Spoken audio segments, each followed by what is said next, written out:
The year was 2147, and humanity had finally reached the stars. Not just reached them, but joined the galactic community. The assembly station orbited Neptune like a giant metal flower, home to diplomats and soldiers from 47 different species. Humans had been part of this community for only 15 years. To the older races, they were children, newcomers, nobody important. Staff Sergeant Park Tae-ho stood at his post near the human delegation's entrance. He was 32 years old with broad shoulders and calm eyes that had seen combat on 3 different moons. The U.S. Marine Corps had selected him for this assignment because he never lost his temper. He never made mistakes. He was the perfect soldier for a job that required patience and discipline. Today was the annual trade ceremony. Hundreds of aliens filled the Great Hall, their different shapes and colors, making the room look like a living painting. Some had scales, some had feathers, some had no faces at all. Tae-ho had learned to ignore the strangeness. His job was simple: protect the human diplomats and represent Earth with honor.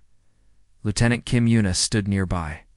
She was the intelligence officer for the mission, a woman with sharp eyes and a sharper mind. She watched everything and trusted nothing. Right now, she was watching the Velthams. The Velthams were hard to miss. They stood over 2 meters tall, with gray skin and 4 muscular arms. Their empire controlled 3 star systems, and they served as the military power behind the Galactic Council. Every other species feared them or respected them. Usually both. Something feels wrong, Yuna said quietly to Tae-ho. He did not turn his head. What do you see? The Veltheans keep looking at us. Not at the ambassador. At you, Tae-ho said nothing. He had noticed it too. 3 Velthan soldiers had been staring at him for the past hour. Their leader, a commander with gold markings on his chest, seemed especially interested. Ambassador Choi Sung approached them. He was an older man, a former general who had spent his life preparing for moments like this. His gray hair was cut short and his suit was perfectly pressed. He believed in one thing above all else: peace through strength. Stay alert, the ambassador said. I do not like the mood in this room. The ceremony continued. Speeches were made. Trade agreements were signed. The alien races mingled and talked, forming alliances and making deals. Humans moved through the crowd carefully, always polite, always professional. They were still new here. They could not afford to make enemies. Then it happened. The Velthan commander walked toward the human delegation.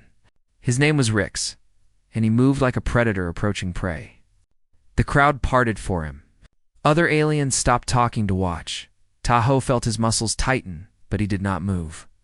He kept his hands at his sides and his eyes forward. Whatever was coming, he would face it like a Marine. Rick stopped directly in front of him. The alien was a full head taller, and his forearms hung loose at his sides. His eyes were black and cold, like stones at the bottom of a frozen river, Human Rick said. His voice was deep and rough.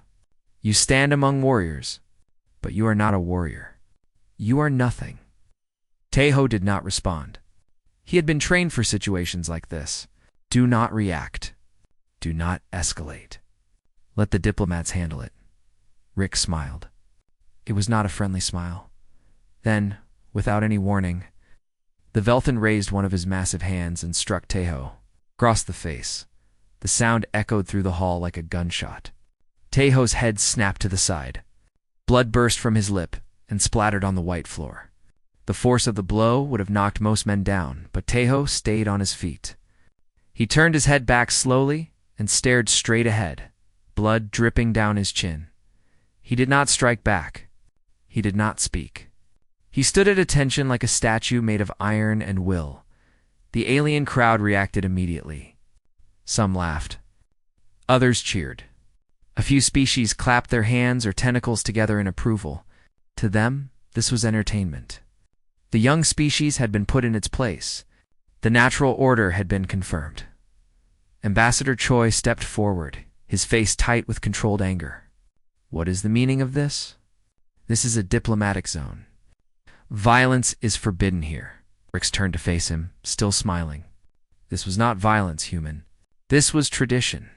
I have given your soldier the mark of the lesser. It is an ancient Velthan custom. I have declared that your species has no honor worth defending. And if we disagree with your declaration, the ambassador asked, then your soldier may answer. But he did not. He stood there like the coward he is. Like all humans are. The laughter grew louder. Aliens from a dozen different worlds watched the humans with amusement and contempt. Some recorded the moment on their devices. Within hours, this video would spread across the galaxy. Humanity's shame would be complete. Yuna grabbed Teho's arm and led him away from the crowd. His face was already swelling, and blood still flowed from the cut on his lip. But his eyes were calm. Too calm? Are you okay? She asked. I'm fine. You should have hit him back. Orders are orders. We don't start fights at diplomatic events. Yuna looked back at the Velthans. Rix was accepting congratulations from his fellow soldiers. The other aliens were returning to their conversations, already forgetting about the humans, but Yuna could not forget. Something about this felt planned. Too perfect. To public. This wasn't random, she said. They chose you specifically. They wanted this to happen. Teho wiped blood from his chin. Maybe, but it's done now. We move forward. Ambassador Choi joined them. His face was pale with fury, but his voice was steady. We are returning to our quarters. I need to contact Earth immediately. As they walked through the station's long corridors, Yuna's mind raced. She had studied alien customs for years. She knew that the Velthans were warriors who lived by strict codes and ancient traditions. Nothing they did was without purpose. The slap was not an insult. It was something more. Something worse. She just did not know what yet. Back in the Great Hall, Commander Rix watched the humans leave. His smile had faded, replaced by something harder. He turned to one of his soldiers and spoke quietly. It is done. The humans did not answer. In 30 days, their planet will belong to us. The soldier nodded. They do not know? They know nothing. They are children playing at being adults. When they learn the truth, it will be too late. Rix looked out the window at the distant blue dot that was Earth. Such a small world. Such a weak species. They would make excellent servants. The galaxy had seen many young races rise and fall. Humanity would be no different. Or so the Velthines believed. Lieutenant Kim Yuna could not sleep. She sat in her small room on the assembly station, staring at her computer screen. The database of alien customs stretched before her like an endless ocean of information. Somewhere in that ocean was the answer she needed. 3 days had passed since the incident. The video of Teho being slapped had spread across the galaxy. Billions of aliens had watched it. Most of them had laughed. On Earth, people were angry but confused. The government had released a statement calling for calm and promising a diplomatic response, but Yuna knew diplomacy was not enough. She had seen the way the other aliens looked at the human delegation now. It was not just amusement anymore. It was anticipation. They were waiting for something. She typed another search into the database. Velthan customs. Challenge rituals. Mark of the lesser. The results appeared on her screen, and her blood turned cold. Oh no, she whispered. She read the text 3 times to make sure she understood. Then she ran out of her room. Dr. Beek Hanna was the station's xenoanthropologist. She had spent 20 years studying alien cultures, learning their languages and their histories. Her small office was filled with books, artifacts, and strange objects from 100 different worlds. She was drinking tea when Yuna burst through the door. I need your help, Yuna said. Now. Hannah looked at her with concern. What happened? The slap. It wasn't just an insult. Look at this. Yuna showed her the database entry. Hannah's face grew pale as she read. The marking of the lesser, Hannah said slowly. I've heard of this. It's an ancient Velthan tradition. It's very old. I thought they stopped doing it centuries ago. They didn't stop. They just found new victims. Read the second part. Hannah continued reading. Her hands began to shake. If the challenged species does not respond within 30 standard days, they are legally classified as a subordinate race. Their planet becomes property of the Velthan Empire. Earth becomes a slave world, Una said. That's what they planned. They knew we wouldn't understand what was happening. By the time we figured it out, it would be too late. Many days do we have left? 2007. Hannah stood up quickly. We need to tell the ambassador. We need to tell Earth. He found Ambassador Choi in his office, talking with his advisors. When they explained what they had discovered, the room fell silent. The ambassador sat down heavily, his face gray with shock. Are you certain about this? He asked. Completely certain, Hannah said. The Velthans have done this to 12 other species over the past 1,000 years. All 12 are now slave races. They work in Velthan mines and factories. Their children are born into servitude. And if we respond to the challenge, then we have a chance. Under galactic law, the challenged species can choose the form of response: single combat, fleet battle, or economic war. If we win, the challenge is canceled. If we lose, Hannah did not finish the sentence. Ambassador Choi closed his eyes. He had spent his entire career avoiding war. Now war had come to find him, disguised as a slap. Contact Earth, he said. Maximum priority. The president needs to know about this within the hour. The message reached Earth at the speed of light. Within minutes, the president was in an emergency meeting with military leaders from every nation. General OQ, commander of Earth's United Space Forces, listened to the briefing with growing anger. They set a trap, he said, and we walked right into it. Can we fight them? The president asked. If we choose fleet battle, no, the Velthan Navy is 10 times larger than ours. They have weapons we cannot match. Fleet battle would be suicide. Economic war. We have nothing they want. Our economy is too small to hurt them. Then single combat is our only option. General O nodded slowly. 1 human against 1 Velthan. Winner takes all. The room was quiet. Everyone knew what this meant. Velthans were twice as large as humans. They had 4 arms, reinforced bones, and centuries of warrior training. No human had ever defeated a Velthan in combat. Not once in the 15 years since first contact. Who would we send? Someone asked. The general looked at the screen showing Taeho's file. There is only one choice. The one who was challenged? Staff Sergeant Park Taeho. 3,000 miles above Earth, Admiral Null watched the human communications with interest. He was Sirathi, one of the oldest species in the galaxy. His people had been traveling between stars when humans still lived in caves. Unlike most aliens, Null did not hate humans. He found them fascinating. He sent a private message to Ambassador Choi. I know what the Velthans are doing. I can help you, but we must speak in secret. They met in a quiet corner of the station, away from listening devices and curious eyes. Null was old, even by Surathi standards. His skin was like blue paper, thin and wrinkled, but his eyes were sharp. The Velthans have done this many times, he said. They are not warriors. They are hunters. They choose weak prey and destroy them before they can grow strong. Why are you helping us? Choi asked. Because I am tired of watching young species die. And because I believe humans are different. Different how? Null smiled, showing rows of tiny teeth. Your soldier. When he was struck, he did not fall. He did not beg. He stood there and bled, and his eyes never changed. I have seen Velthan challenges before. The victims always break. Your man did not break, as a Marine. They train them not to show weakness. No, this is more than training. This is something in your species. Something hard and stubborn and impossible to kill. The Velthans see you as prey. I think they have made a terrible mistake. Choi thought about this. What do you suggest we do? Fight. Choose single combat. Send your Marine against their champion. And pray that whatever makes humans so stubborn is enough to survive. The message reached Taeho on a Tuesday morning. He was in the station's gym, hitting a punching bag with mechanical precision. His face had healed, but a small scar remained on his lip. A reminder of what had been done to him.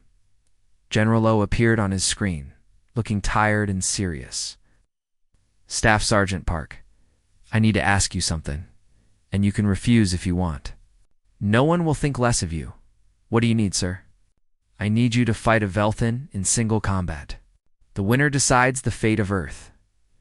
If you lose, our planet becomes a slave world. If you win, we remain free. Tejo stopped hitting the bag.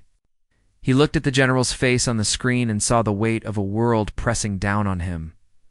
When do I leave? Tejo asked. You can say no. We can find someone else. No, I was the one who was challenged. I will be the one who answers. General O nodded slowly. Then report to Luna Base immediately.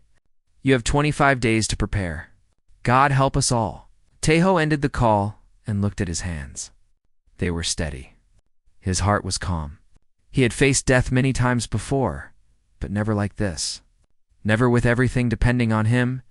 He thought about his mother in Busan. He thought about the billions of people on Earth who had no idea what was happening. He thought about all the children who would grow up as slaves if he failed. Then he picked up his bag and walked toward the shuttle bay. He had work to do. Luna Bay sat on the dark side of the moon, hidden from Earth's view. It was the most secure military facility humanity had ever built. Underground tunnels stretched for kilometers, filled with training rooms, weapons labs, and things the public never knew about. This was where Tejo would prepare for the fight of his life. Master Sergeant Ruwan was waiting for him when he arrived.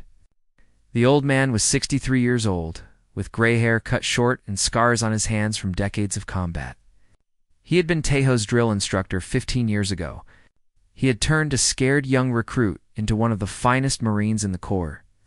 Now he had come out of retirement for one final mission. You look soft, Ruwan said, as Tejo stepped off the shuttle. Good to see you too, Master Sergeant. Don't call me that. I'm retired. Call me sir, despite everything, Tejo smiled.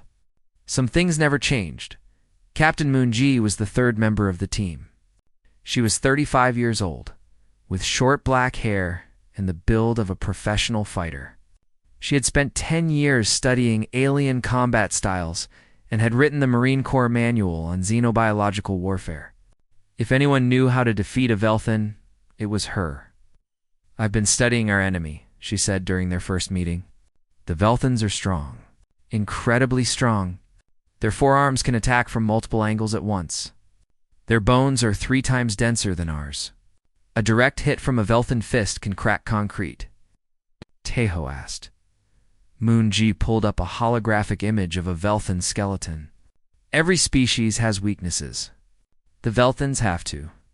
First, their forearms create a blind spot at the lower back. The muscles there are thinner because they don't need protection in normal combat. Second, their heavy bones make them slow to recover. If you can knock a Velthan down, it takes them almost 3 seconds to stand up. That's an eternity in a fight. 3 seconds isn't much. It's enough. If you use it right, training began the next morning. Ruwan pushed Tejo. It's harder than he had ever been pushed before. Running, climbing, fighting. Every day started at 0400 and ended at midnight. There was no rest. There was no mercy. There was only the work. Pain is temporary, Ruwan said, as Tejo struggled through another set of exercises. Slavery is forever. Which one do you want? Meanwhile, Moon-ji worked on strategy. She had obtained videos of Velthan combat from across the galaxy. She studied them frame by frame, looking for patterns and weaknesses. She designed a fighting style specifically for this battle, combining Marine Corps techniques with moves from a dozen different martial arts. You can't beat him with strength, she told Tejo. So we use speed and intelligence. Make him chase you. Make him angry. Angry fighters make mistakes. 2 weeks into training, something happened that changed everything. The news had spread across Earth. People knew that a single Marine would fight for humanity's freedom. They didn't know all the details, but they knew enough. And the response was unlike anything anyone had expected. Messages began arriving at Luna Base. Thousands at first, then millions. They came from every country on Earth. Soldiers sent advice and encouragement. Children sent drawings of Tejo fighting monsters. Old veterans shared stories of their own battles. People who had never met him were praying for him, but the messages that hit hardest came from Korea. "We're proud of you," wrote a group of school children from Seoul. "You are our hero. Fight hard," wrote a retired general. "The whole nation stands with you." "Come home safe," wrote his mother. "But if you cannot, make them remember your name." Taeho read the messages late at night when he should have been sleeping. He did not cry.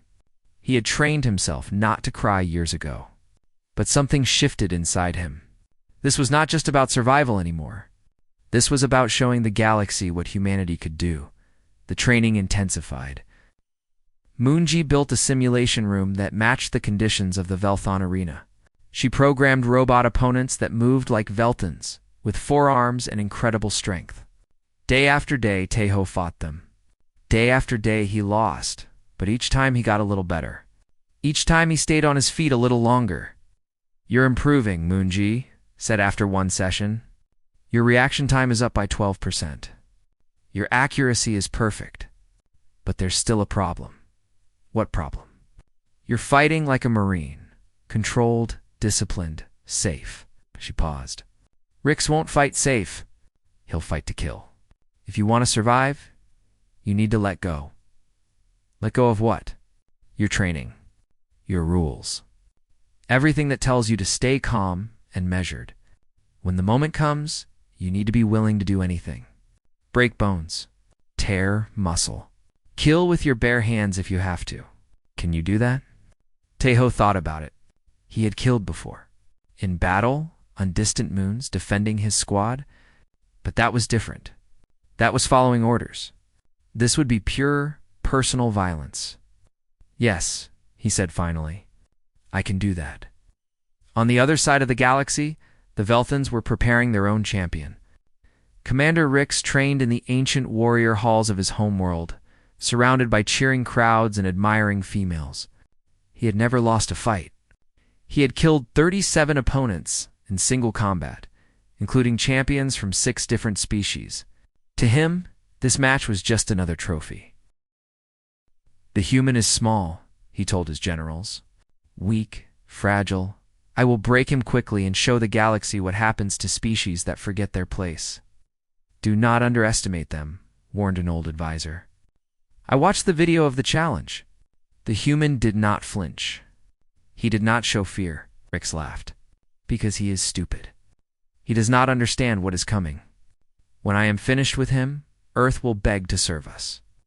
The day before departure arrived too quickly. Taeho had one final task, to visit his mother in bus.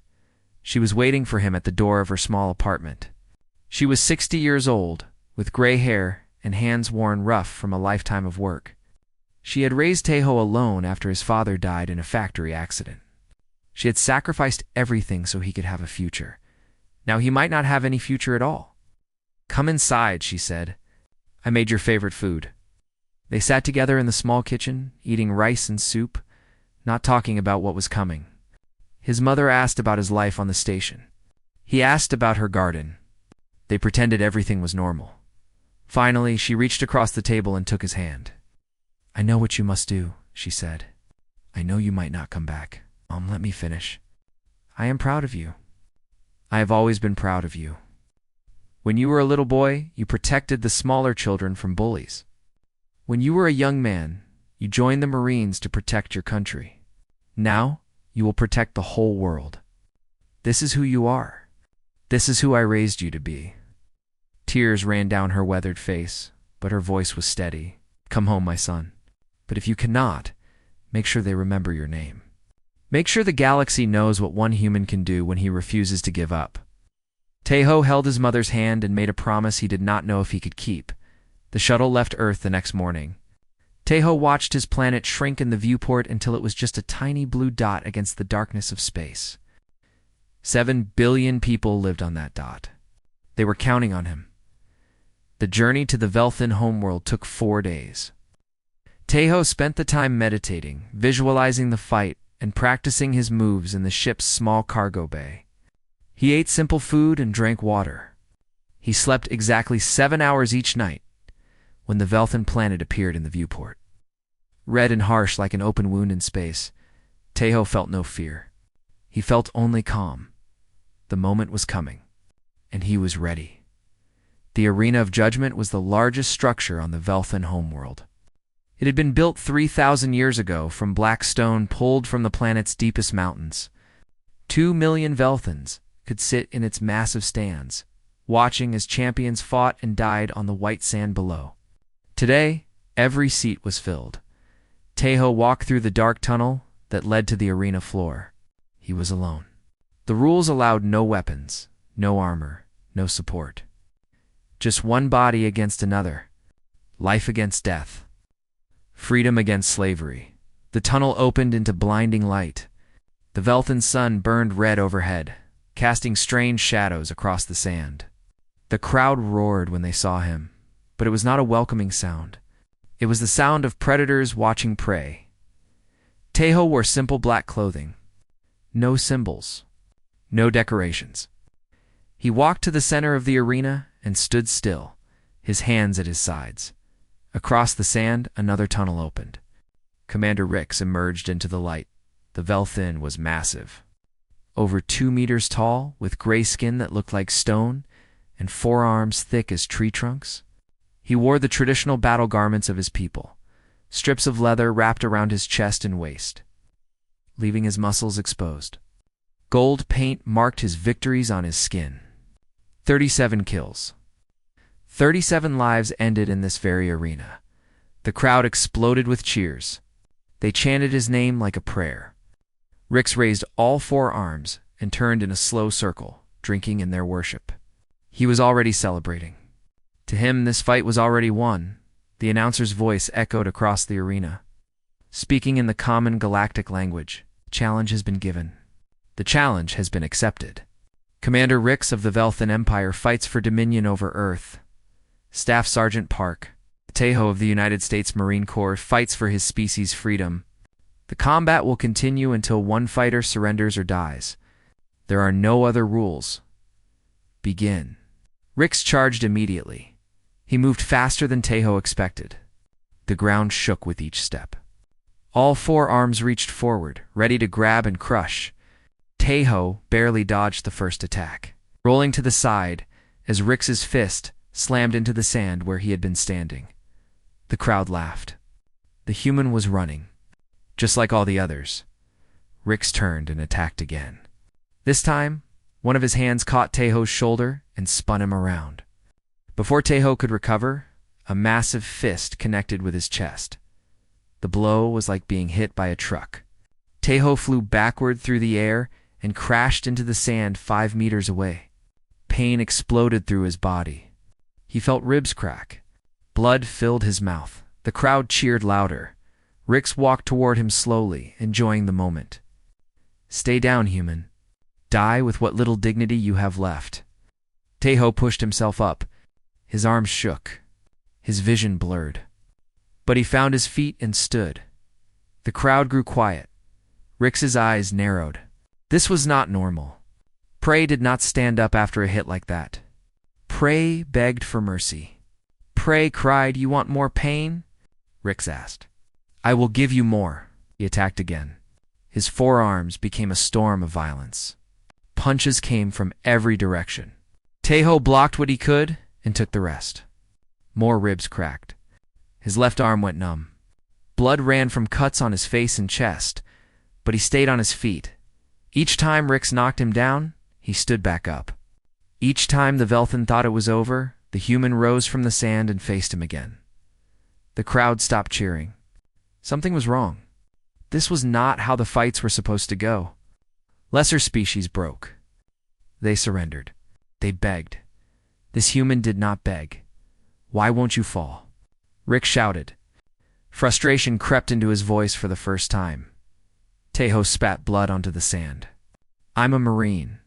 We don't fall." He began to move differently. All those hours in the simulation room, all those nights studying Velthan movements, began to pay off. He saw the patterns now. He saw the gaps in Rix's attacks. The blind spot at the lower back.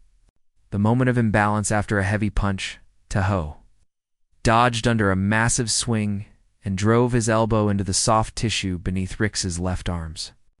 The Velthon grunted in pain and stumbled.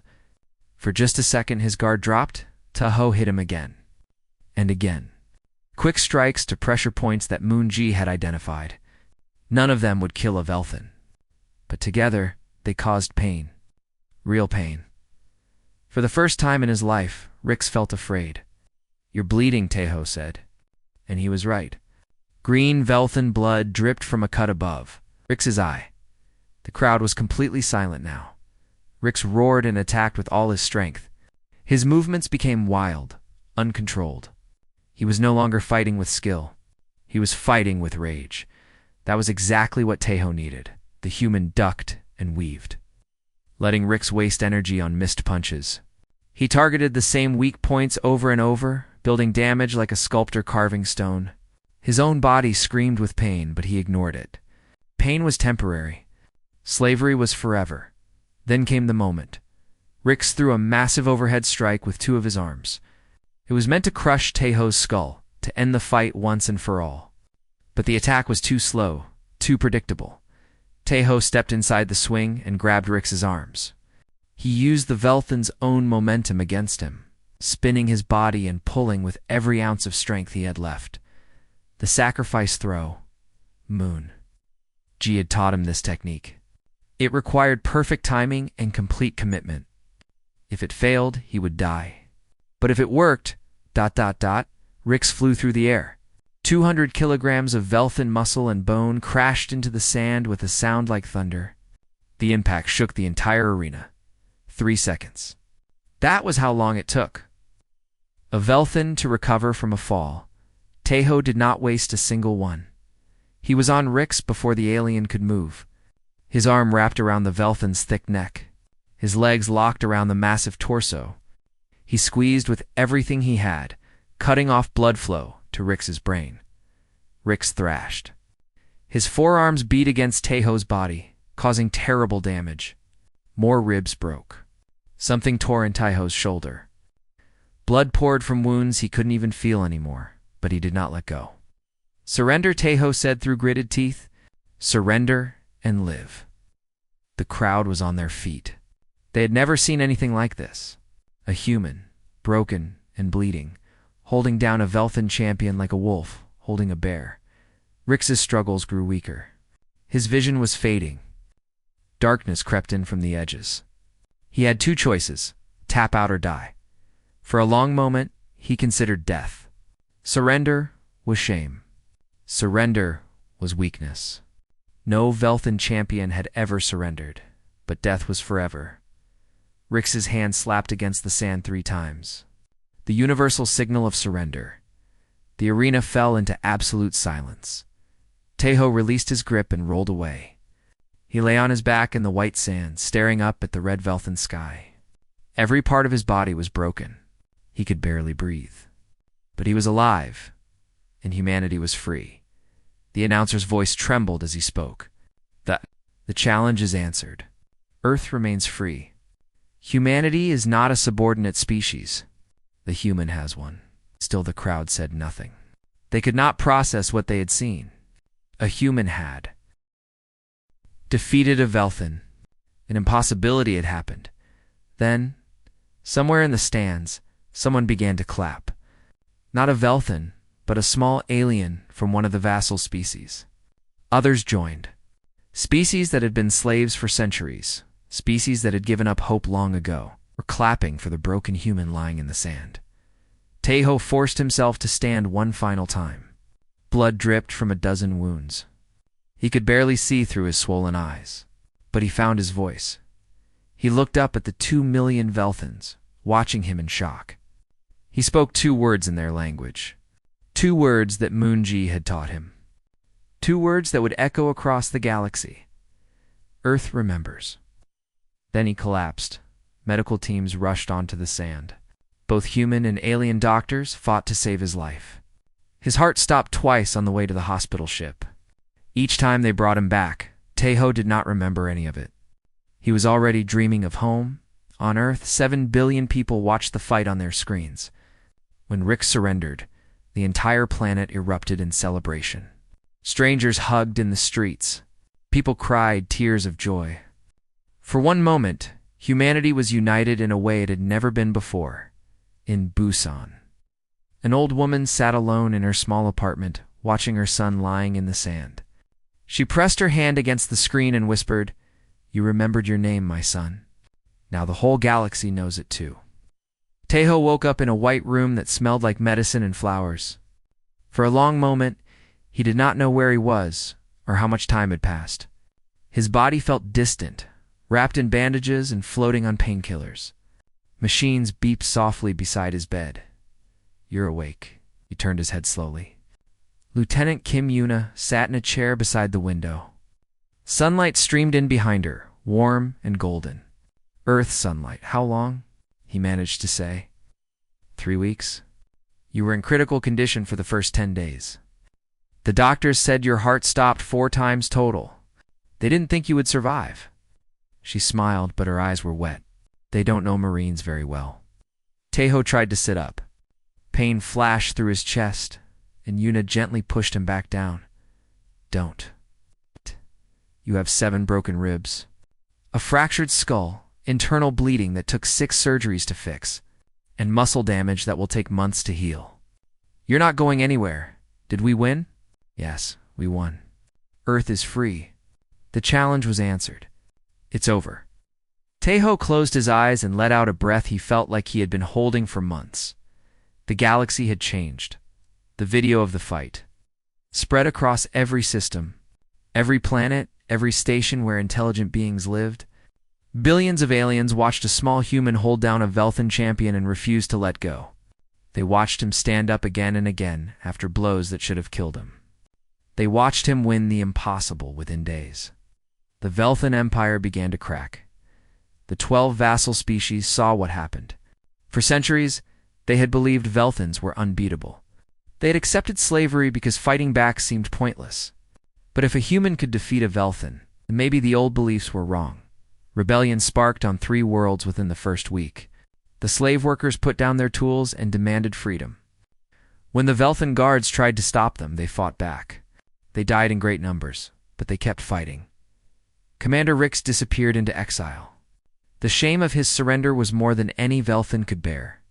His name became a curse word among his people, used to describe weakness and failure. Hi, General Kreth. The architect of the challenge was removed from power by his own government. The Velthan Council blamed him for everything.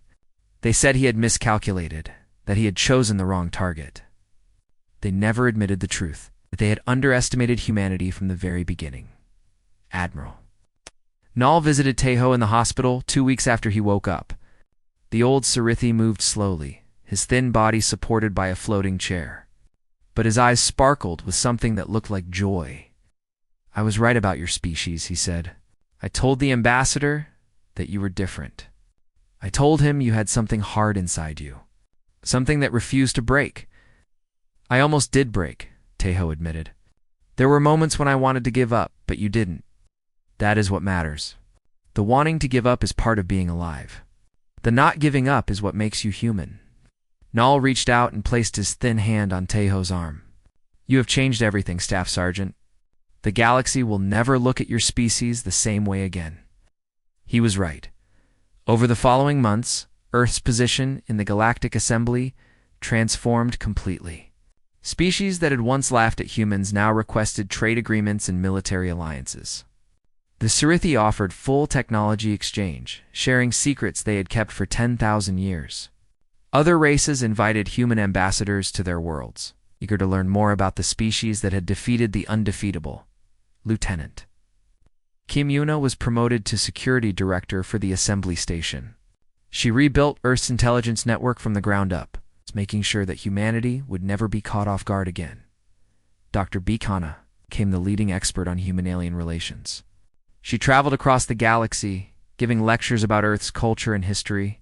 She taught aliens that humans were not aggressive or dangerous by nature. They were simply survivors who refused to accept defeat. Ambassador Choi Sung retired 6 months after the fight. At his final speech to the assembly, he stood before representatives of 47 species and spoke words that would be remembered for generations. You thought we were young? You thought we were weak? You thought we would kneel when you commanded us to kneel? You were wrong. Humanity does not forget. Humanity does not surrender. And humanity will never be slapped without answer again. Remember this when you look at us. Remember what one of us did when everything was on the line? Remember and understand, we are not prey. We are not slaves. We are human beings, and we are here to stay. The assembly chamber was silent when he finished. Then the applause began. Staff Sergeant Park Tahoe was promoted to master sergeant and offered every honor Earth could give him. The president invited him to the White House. World leaders lined up to shake his hand. Companies offered him millions to endorse their products. Movie studios wanted to tell his story. He refused everything. I didn't fight for medals or money, he told General OQ. I fought because it needed to be done. Now I want to go back to work. He returned to Luna Base, where he took a position training the next generation of Marines. He taught them everything he had learned: how to fight, how to adapt, how to stand up when their bodies wanted to fall. He never talked about his own fight. When recruits asked about it, he simply said, "That was yesterday. Focus on tomorrow." 5 years passed. The galaxy continued to change. 3 of the Velthan vassal worlds achieved independence. The Velthan Empire, once the most feared military power in known space, shrank to a shadow of its former self. New alliances formed. Old enemies became friends. Humanity grew stronger every year. On a distant planet, in a far corner of the galaxy, a young alien child sat with his father, watching the stars. The child was small and blue with large, curious eyes. He pointed at a dim yellow star in the eastern sky. The father looked up. That is Sol, the human son. The humans. They're the ones who beat the Velthans, right? Yes, they are. The child thought about this. Why are humans so respected now? What did they do? The father was quiet for a moment, remembering the video he had seen years ago. A small figure standing in white sand. A giant falling. Blood and determination, an impossible victory, because one of them refused to stay down, he finally said. When everyone thought he would fall, he stood up. When everyone thought he would surrender, he kept fighting. And when everyone thought he would die, he won. Just one human did that? Just one. But he showed the galaxy what all of them could do. He showed us that size doesn't matter. Strength doesn't matter. The only thing that matters is the will to keep going when everything tells you to stop. The child looked at the distant yellow star with new respect. I want to meet a human someday. Perhaps you will. They are everywhere now. They are doctors, traders, explorers, soldiers. They are part of the galaxy. The father put his arm around his son, and it all started because one of them refused to stay down. Back on Earth, in a small apartment in Busan, an old woman sat by her window watching the sunset. Her son visited when he could, but his duties kept him busy. She didn't mind. She knew what he was doing was important. On her wall hung a single photograph. It showed a young man in a marine dress uniform, standing straight and proud. The man in the picture had no scars yet. His eyes had not seen what they would see. But even then, something in his face suggested iron and fire and an unbreakable will. Below the photograph, carved into a small wooden frame, were 2 words: Earth remembers. The old woman smiled and watched the sun sink below the horizon. Tomorrow would bring new challenges, new dangers, new fights. But tonight, she would rest. Tonight, she would remember. And somewhere among the stars, humanity continued its journey. No longer children, no longer prey, no longer alone. They had earned their place in the galaxy, one refusal to fall at a time.